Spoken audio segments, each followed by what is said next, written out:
Welcome to all of you. What is politics? राजनीति क्या है? इस पर हम इसके पूर्व के व्याख्यान में चर्चा कर चुके हैं। आज जिस बिंदु को पर हम चर्चा करेंगे वो है राजनीति को किन किन दृष्टिकोणों से देखा जाता है। अगर हम दृष्टिकोण की बात करें तो दृष्टिकोण का बहुत आसान और सीधा अर्थ होता है किसी चीज़ को देखने का नज़रिया। जैसे फॉर एग्ज़ाम्पल, हम जिस रंग का चश्मा लगाते हैं वस्तुएं हमें उस रंग की दिखाई देने लगती हैं या उस रंग के प्रभाव में दिखाई देने लगती हैं। तो ठीक इसी तरीके से राजनीति के प्रति हमारा जो दृष्टिकोण होता है कहीं ना कहीं वह राजनीति को, हमारे लिए अर्थ को, उसके विस्तार को और उसके क्षेत्र को पृथक कर देता है। तो यहाँ पर राजनीति विज्ञान के जो मूल आधार, जो कि बीए प्रथम वर्ष का पेपर है, उसमें फाउंडेशंस ऑफ पॉलिटिकल साइंस यानी कि राजनीति विज्ञान की मूल आधार या राजनीतिक सिद्धांत, जिसको हम कुछ विश्वविद्यालयों के में इस नाम से भी इस पेपर को पढ़ा जाता है। अगर इस पेपर की बात करें तो राजनीति का अर्थ हमने समझ लिया। राजनीति एक व्यापक प्रक्रिया है और उसके अगर कुछ मुख्य विशेषताओं, तत्वों की बात करें तो वह एक मानवीय क्रिया है और उसी के साथ साथ संघर्षों का परिणाम है। एक परिवर्तनशील क्रिया के रूप में भी राजनीति को स्वीकार किया जाता है और आधुनिक दृष्टिकोण के अनुसार राजनीति में शक्ति तत्व को भी प्रधानता दी जाती है। तो राजनीति की व्याख्या शक्ति के लिए संघर्ष के रूप में भी की जाती है। तो ये एक छोटी सी बात थी राजनीति के अर्थ के संदर्भ में। विस्तार से जानने के लिए आप हमारे पूर्व के व्याख्यान को देख सकते हैं, जिसमें हमने राजनीति के अर्थ को विभिन्न पहलू और दृष्टिकोणों से समझने की कोशिश की है। आज हम जिस बिंदु के ऊपर बात करेंगे वो है राजनीति के दृष्टिकोण। तो राजनीति के दो प्रमुख दृष्टिकोण हमारे सामने उभर कर आते हैं। एक है राजनीति का उदारवादी दृष्टिकोण और दूसरा है राजनीति का मार्क्सवादी दृष्टिकोण। उदारवादी और मार्क्सवादी, तो हम इन दो दृष्टिकोणों का अध्ययन आज इस वीडियो व्याख्यान के माध्यम से करने की कोशिश करेंगे। तो सबसे पहले बात करते हैं उदारवादी दृष्टिकोण की, कि आखिर उदारवादी दृष्टिकोण के नज़रिए से इस राजनीति का क्या अर्थ है या किस रूप में राजनीति को लिया जाता है। तो हमने इस चीज़ को कुछ बिंदुओं के रूप में यहाँ पर अंकित किया है। इन बिंदुओं के अंतर्गत हम राजनीति के उदारवादी दृष्टिकोण को, यानी कि उदारवादी तरीके से राजनीति को देखने को किस तरह से देखा जाता है, किस रूप में उसके अर्थ को स्वीकारा जाता है, किस तरह से उसके क्षेत्र और प्रकृति को देखा जाता है, इस रूप को समझने की कोशिश करेंगे। तो क्योंकि राजनीति की व्याख्या सामाजिक प्रक्रिया के रूप में की जाती है और दो दृष्टिकोणों के ऊपर हमने चर्चा कर ली है। अब यूरोप में देखिए 19वीं शताब्दी के आसपास उदारवाद की शुरुआत होती है और इसकी शुरुआत उस समय हुई थी जबकि वैज्ञानिक आविष्कारों के कारण व्यापार वाणिज्य में वृद्धि हो रही थी और कहीं ना कहीं मध्य युग का अवसान हो रहा था। पोप की सत्ता की जो संप्रभुता हुआ करती थी राजतंत्र के ऊपर, राज्य के ऊपर, अब वो शरण की ओर थी, या दूसरे शब्दों में कहा जाए तो समाप्ति की ओर थी। सामंतवादी व्यवस्था का जो ढांचा था, जो मध्य युग की विशेषता हुआ करता था, वो अब छिन्न भिन्न हो चला था। अब उदारवादी दृष्टिकोण को हाथों हाथ जो है नई जो उद्योग और व्यापार प्रणाली शुरू हो रही थी, जो व्यापक पैमाने पे औद्योगिकीकरण वैज्ञानिक आविष्कारों के कारण प्रारंभ हुआ था, कहीं ना कहीं उसको वैचारिक रूप से समर्थन देने के लिए हम उदारवाद का जन्म यूरोप में देखते हैं। अब उदारवादी दृष्टिकोण का जो उद्देश्य था वो था राजनीतिक, आर्थिक और सामाजिक क्षेत्रों में ऐसे विचारों को प्रोत्साहन देना जो पूंजीवाद की स्थापना में मददगार हो सके। तो कहा यह जा सकता है कि पूंजीवाद की स्थापना के लिए जो भूमि तैयार करनी थी, जो वैचारिक स्तर पर, जो मूल्यों के स्तर पर, जो चिंतन के स्तर पर और चीज़ों को देखने के नज़रिए के स्तर पर जो ज़मीन तैयार करने का कार्य था, वैचारिक भूमि तैयार करने का काम था, वो उदारवाद के द्वारा किया गया। और इस वैचारिक धरातल के ऊपर मुक्त व्यापार संबंधों के आधार पर सामाजिक राजनीतिक ढांचे को खड़ा करने की कोशिश की गई। तो कहीं ना कहीं हम ये देखते हैं कि उदारवाद ने वो एक वैचारिक फ्रेमवर्क, एक आइडियोलॉजिकल फ्रेमवर्क, एक ऐसे मूल्यों का ताना बाना, एक ऐसे विचारों का ताना बाना उस युग में सामने रखा जिसको अधिकांश व्यक्तियों ने सहर्ष स्वीकार कर लिया।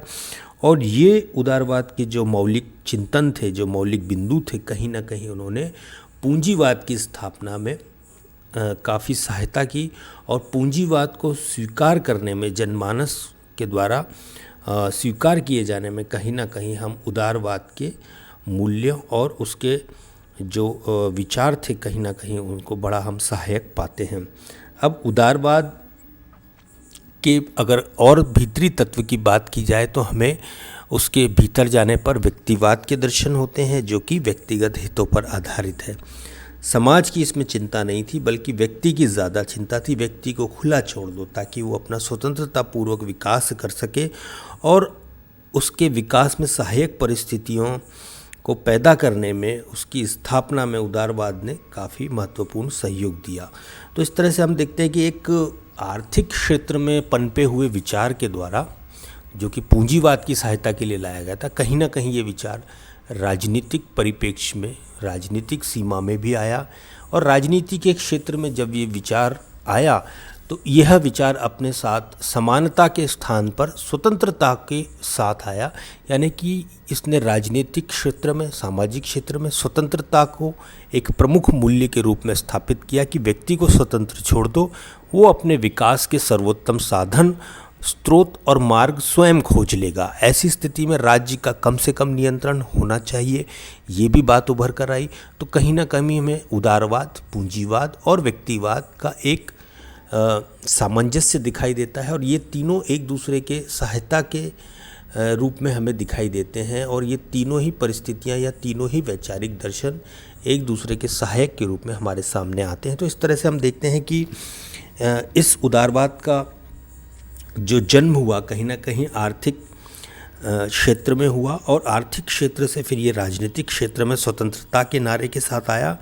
और इस तरह से हम देखते हैं कि इसने पूंजीवादी व्यवस्था की स्थापना में अपना एक बड़ा महत्वपूर्ण योगदान वैचारिक दृष्टिकोण से दिया। John Locke, Adam Smith, जर्मी मैथम, John Stuart Mill इत्यादि की इसमें काफ़ी महत्वपूर्ण भूमिका थी। उनके द्वारा जो सिद्धांत प्रस्तुतिकरण किए गए, जो विचार सामने तात्कालिक समाज में रखे गए, कहीं ना कहीं उन्होंने, उन विचारों ने उदारवाद का पल्लवन और पोषण का कार्य किया। तो इस तरह से हम देखते हैं कि तात्कालिक उस समय के जो उदारवाद था उसमें कहीं ना कहीं व्यक्तिवाद के हमें दर्शन होते हैं, और व्यक्तिवाद को ही महत्वपूर्ण माना गया और केंद्र में समाज के व्यक्ति को रखा गया, उसके हितों को सर्वोपरि स्थान दिया गया। समाज को इस समय न्यूनतम महत्व दिया गया। अब उदारवाद के दृष्टिकोण की हमने बात की, तो इसका जो प्रमुख विशेषता है वो है बाजार समाज व्यवस्था, यानी कि सामाजिक, राजनीतिक और आर्थिक संबंधों का आधार खुले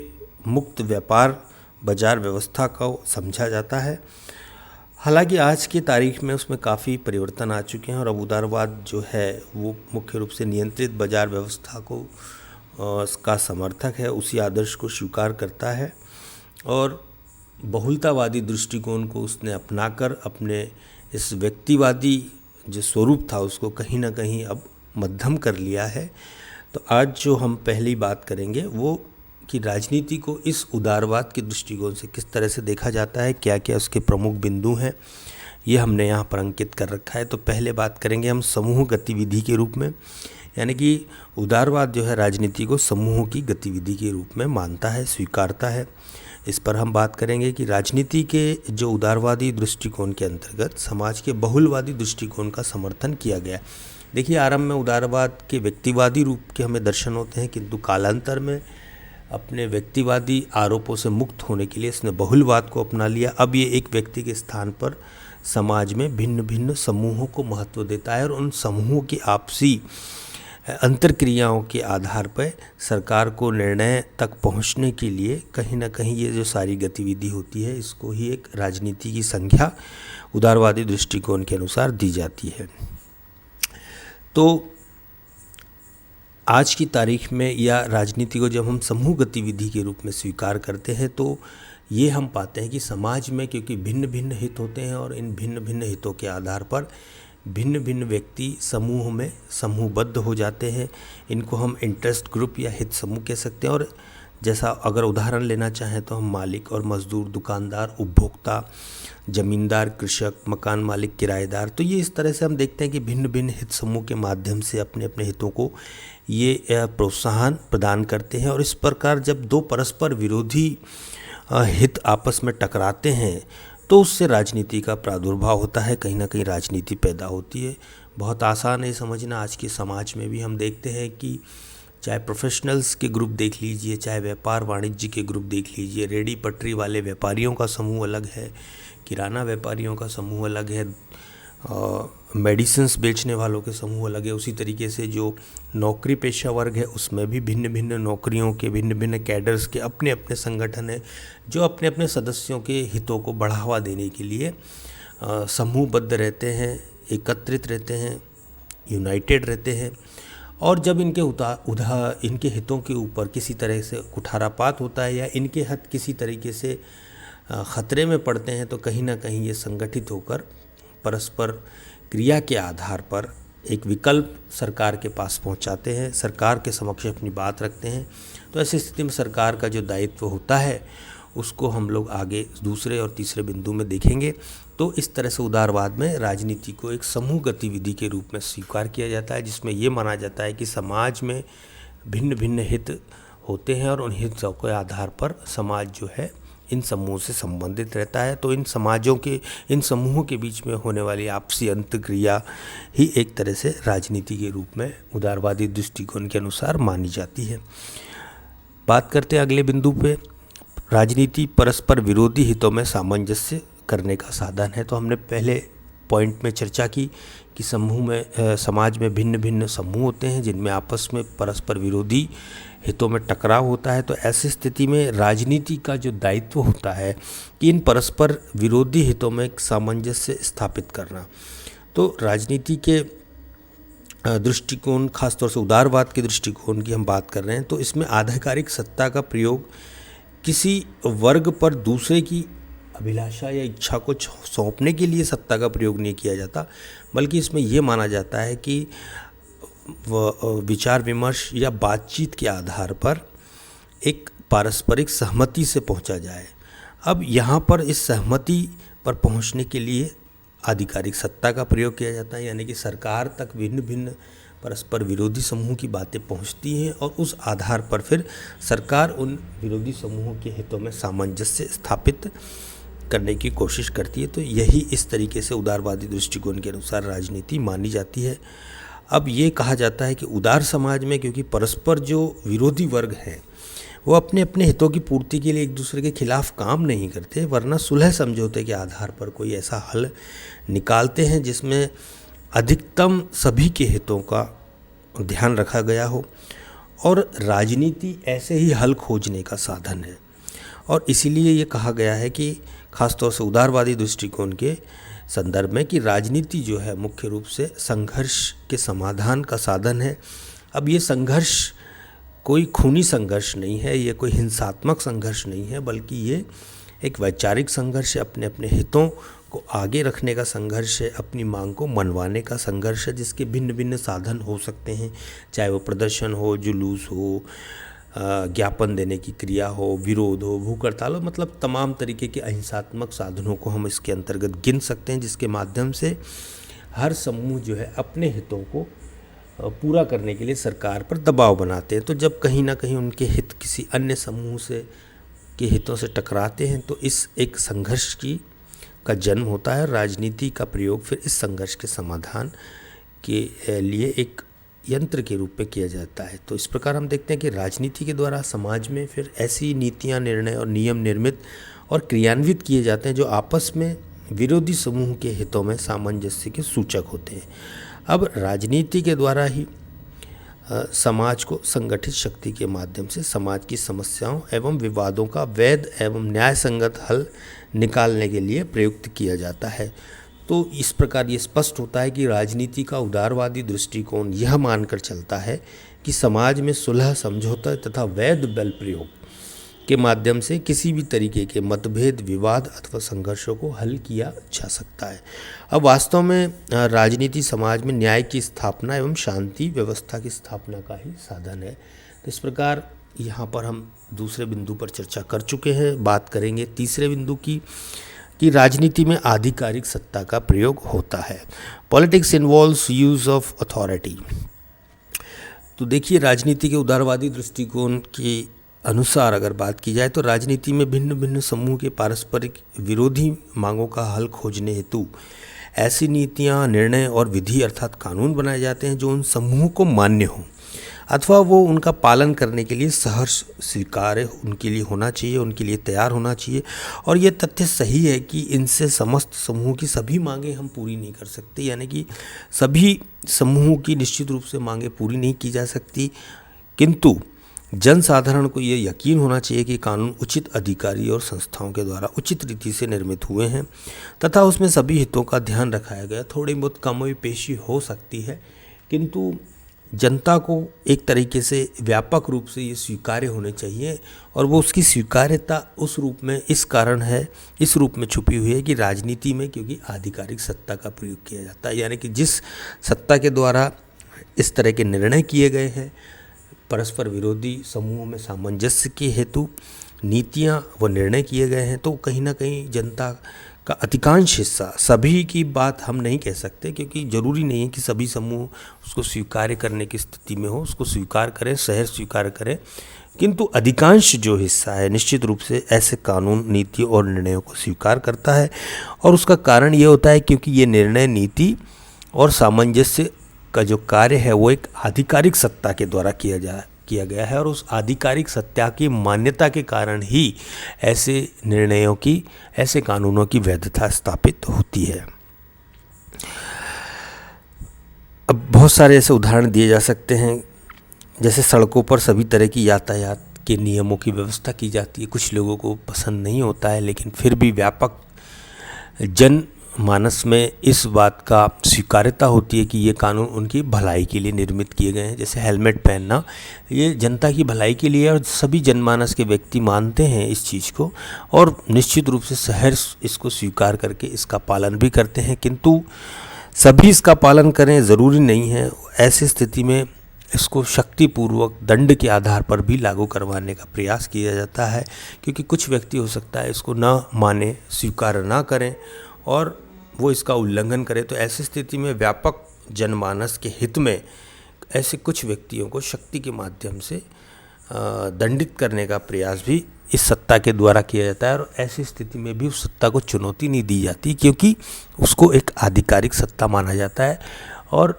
सामान्य जनमानस के अधिकांश हिस्से के द्वारा उसे शहर स्वीकार किया जाता है, उसकी आधिकारिकता को, उसकी वैधता को स्वीकार किया जाता है, इसलिए उसके नियमों को भी स्वीकार किया जाता है और उसके द्वारा किए गए दंडात्मक कार्य के, उसके द्वारा दिए गए पनिशमेंट को भी शहर स्वीकार किया जाता है। तो इस तरह से हम देखते हैं कि उदारवादी दृष्टिकोण में राजनीति में जो है आधिकारिक सत्ता का प्रयोग होता है। बात करेंगे हम अगले और अंतिम बिंदु की, राजनीति सामान्य हित को प्रोत्साहन देने का साधन है।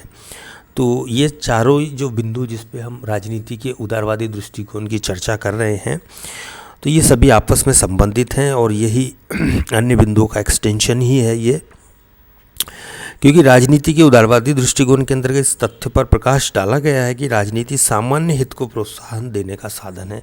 एक कॉमन विल जिसमें कि अधिकांश लोगों के हित जुड़े हों, ऐसे एक कॉमन इंटरेस्ट को प्रोत्साहित करने का जो कार्य है वो कहीं ना कहीं राजनीति के उदारवादी दृष्टिकोण के अनुसार समझा जा सकता है। अब उदारवादी दृष्टिकोण यह मानता है कि समाज में संघर्ष होता है, निश्चित रूप से होता है, संघर्ष समूह के माध्यम से व्यक्त होता है, किंतु ये मतभेद और विवाद इतना गहरा नहीं होता, इसके बीच में अविश्वास की खाई इतनी गहरी नहीं होती कि किसी सामंजस्य पर, किसी सहमति के बिंदु पर ना पहुंचा जा सके। तो उदारवादी मानता है कि समाज में भले ही संघर्ष हो, समूह में भले ही संघर्ष हो, लेकिन जैसे जैसे बातचीत होती है, सुलह समझौते होते हैं, सरकार की आधिकारिक सत्ता के द्वारा सभी समूहों से बात की जाती है और उस आधार पर जो निर्णय लिए जाते हैं, कहीं ना कहीं थोड़ा बहुत 19-20 होकर ऐसे समूहों को परस्पर समूह के द्वारा ये सरकार के द्वारा किए गए निर्णय स्वीकार कर लिए जाते हैं। और एक सामान्य हित को प्रोत्साहन देने के लिए हम इस निर्णय को सरकार की नीति में देख भी सकते हैं। उनके द्वारा जो निर्मित किए जाते हैं कानून अथवा विधियाँ या जो निर्णय या जो एक्ट्स हैं या जो भी कार्य किए जाते हैं, उसमें हम इस सामान्य हितों के प्रोत्साहन को देख सकते हैं। क्योंकि सरकार, अगर हम लोकतांत्रिक सरकारों की बात करें तो क्योंकि वो जनता के सहमति पर टिकी होती है, उनके वोटों के आधार पर टिकी होती है, तो सरकार, ख़ासतौर से लोकतांत्रिक सरकार, हमेशा से ऐसी नीतियाँ, ऐसे कानून, ऐसी विधियों का निर्माण करती है जिससे जनता के अधिकांश वर्ग का लाभ हो और परस्पर हितों में जो टकराव है उसको समाज में न्यूनतम किया जा सके। इस आधार पर ही ऐसी सरकार का कार्य आधारित होता है। ख़ासतौर से हम बात करें लोकतांत्रिक सरकारों की। अब इसी उद्देश्य से लोगों को सामान्य हित में पहुंचना या वहां तक पहुंचाने का जो कार्य है, कहीं ना कहीं वो लोकतांत्रिक सरकारों के द्वारा किया जाता है। अब इस सामान्य सहमति तक पहुंचने के लिए ही अब हम लोग देखते हैं कि लोकतांत्रिक ढांचों में व्यक्ति को विचार अभिव्यक्ति की स्वतंत्रता, संघ बनाने और सभा करने की स्वतंत्रता भी प्राप्त होती है, जिससे न केवल व्यक्ति अपनी बात को समाज के सामने रख सके, बल्कि अपने हितों के आधार पर व्यक्ति समाज में एक समूहबद्ध रूप में संगठित भी हो सके और एक संगठन के माध्यम से फिर अपनी बात सरकार तक वो पहुंचा भी सके। तो इस आधार पर हम ये देखते हैं कि भिन्न भिन्न समूह की जो परस्पर क्रिया है, इंटरेक्शंस हैं, अब जिसके परिणाम स्वरूप व्यक्ति सामान्य हित के प्रति जागरूक होते हैं और इन हितों को सरकार तक पहुंचाया जाता है और सरकार के निर्णय के माध्यम से इन हितों को सामान्य रूप से प्रदर्शित करती हुई नीतियों को लागू भी किया जाता है। बहुत सारे परस्पर विरोधी समूहों की हम चर्चा कर सकते हैं। व्यापारी है तो उसका उद्देश्य होता है अधिक से अधिक लाभ कमाना, वहीं उपभोक्ता का अधिकार होता है कि वो उचित मूल्य पर अच्छी गुणवत्ता की वस्तु प्राप्त करे। तो इस तरह से हम देखते हैं कि कहीं ना कहीं ये परस्पर विरोधी हित होते हैं और इन हितों को सामंजस्यपूर्ण या सामान्य हित के रूप में प्रदर्शित करने के लिए सरकार के द्वारा फिर विधियां बनाई जाती हैं। उपभोक्ता के अधिकारों का उसमें ख्याल रखा जाता है, वहीं व्यापारियों को अपना व्यापार करने की स्वतंत्रता और उन नियमों का भी ज्ञान कराया जाता है जिसके अंतर्गत वो एक अपना लाभ सुनिश्चित कर सके। तो इस तरह से हम देखते हैं कि सरकार का जो मुख्य उद्देश्य है, खासतौर से उदारवादी दृष्टिकोण के अंतर्गत भिन्न भिन्न विरोधी समूहों के बीच में, उनके हितों के बीच में सामंजस्य की स्थापना करना। तो इस प्रकार यह देखा जाता है कि उदारवादी दृष्टिकोण को मानने वाले व्यक्ति समाज में कोई अंतत गहरा संघर्ष नहीं देखते हैं तथा वह मिलजुल कर आपसी मतभेद को सुलझाने की उज्जवल उम्मीदें देते हैं। इस प्रकार ये एक उदारवादी दृष्टिकोण का हमने यहाँ पर परिचय प्राप्त किया कि उदारवादी किस तरीके से राजनीति को देखते हैं। अगले वीडियो व्याख्यान में जो दूसरा हिस्सा है हमारा मार्क्सवादी दृष्टिकोण का, उस पर हम बात करेंगे। आज के लिए इतना ही। आज हमने राजनीति के उदारवादी दृष्टिकोण पर चर्चा और बात की। उम्मीद है आपको समझ में आया होगा। कुछ अगर आपके प्रश्न हो तो निश्चित रूप से कमेंट बॉक्स के माध्यम से आप उन सवालों को हमारे समक्ष रख सकते हैं। हमारी तरफ से उनका समाधान करने की पुरजोर कोशिश की जाएगी।